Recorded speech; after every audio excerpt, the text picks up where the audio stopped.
We've made it to Chapter 7. A.H., or Archibald Hapwood Brubaker, lived in a house of bones. Jaw bones, hip bones, femurs. There were bones in every room, every closet, on the back porch. Some people have stone cats on their roofs. On his roof, Archie Brubaker had a skeleton of Monroe, his deceased Siamese. Take a seat in his bathroom and you found yourself facing the faintly smirking skull of Doris, a prehistoric creodont. Open the kitchen cabinet where the peanut butter was kept, and you were face to face with a fossil of an extinct fox. Archie was not morbid. He was a paleontologist. The bones were from digs he had done throughout the American West. Many were rightly his, he found in his spare time. Others he collected for museums, but slipped them into his own pocket or knapsack instead. Better to sit in my refrigerator than disappear in a drawer in some museum basement, he would say.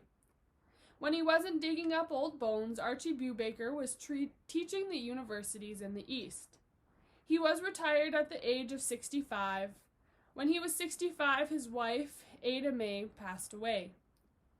At 67, he moved himself and his bones west to join the other fossils.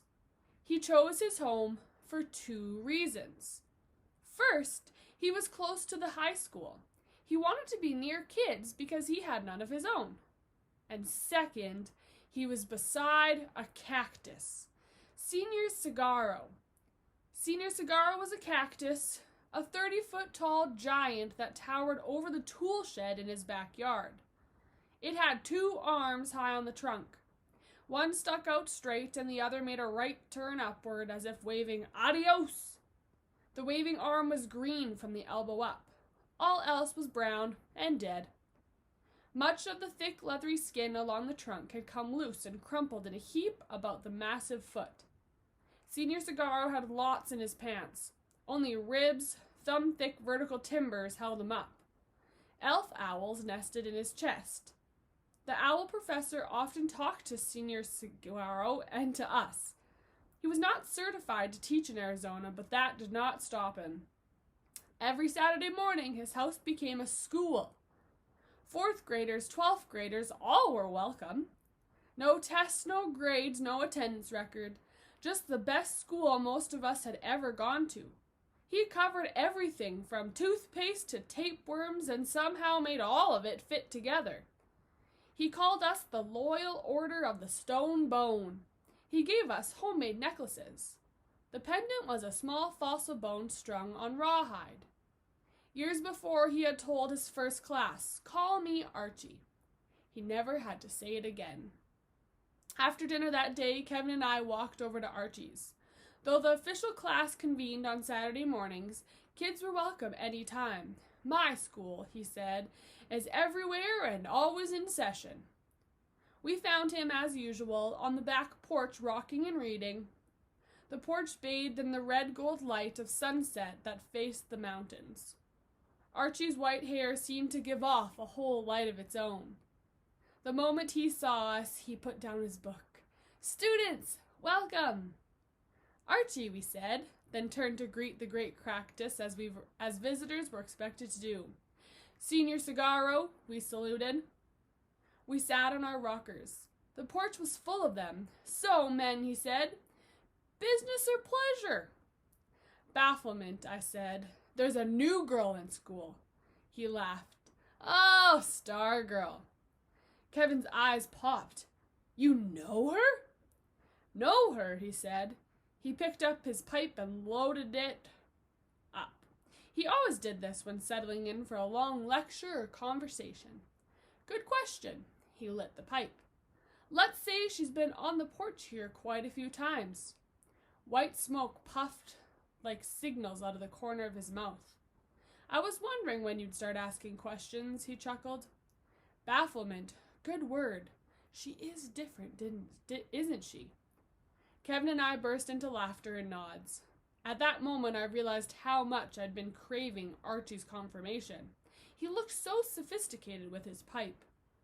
Kevin exclaimed, "Like another species." Archie cocked his head as if he had just caught the sound of a rare bird. The pipe stem anchored a weary grin. A sweet scent filled the air about our rocking chairs. He stared at Kevin. On the contrary, she is one of us. Most decidedly. She is more of us than we are. She is, I think, who we really are. Or were.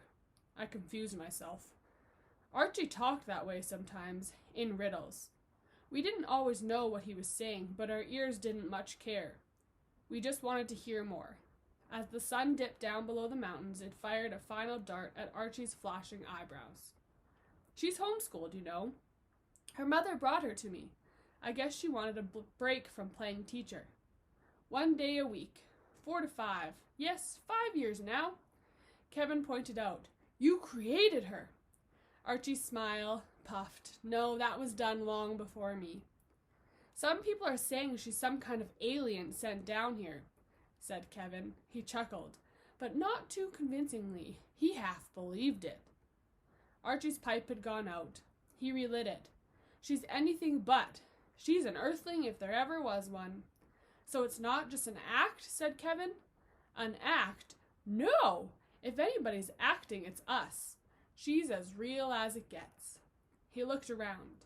He picked up the tiny wedge-like skull of Barney, a 60-million-year-old Paleoceorodian, and held it up, as real as Barney. I felt a little jolt of pride at having reached this conclusion myself. "But the name," said Kevin, leaning forward. "Is it real?" "The name," Archie shrugged. "Every name is real. That's the nature of names. When she first showed up, she called herself Pocket Mouse. Then Mud Pie. Then what? Holly Golly, I believe. Now, Stargirl." The words came out whispery. My throat was dry. Archie looked at me. "Whatever strikes her fancy. Maybe that's how names ought to be, hey? Why be stuck with just one your whole life?" "What about her parents?" said Kevin. "What about them? What do they think?" Archie shrugged. "I guess they agree." "What do they do?" Kevin said. "Breathe and eat and clip their toenails," said Archie. Kevin laughed. "You know what I mean. Where do they work?" "Mrs. Carraway, until a few months ago, was Stargirl's teacher. I understand she also makes costumes for movies." Kevin poked me. "The crazy clothes!" "Her father, Charles, works," he smiled at us. "Where else?" "Mechatronics," we said in chorus. I said it with a wonder, for I had imagined something more exotic. Kevin said, "So where's she from?" A natural question in a city as young as Mika. Nearly everybody had been born somewhere else. Archie's eyebrows went up. "Good question." He took a long pull on the pipe. "Some would say Minnesota, but in her case," he let out the smoke, his face disappearing in a cloud. A sweet haze veiled the sunset.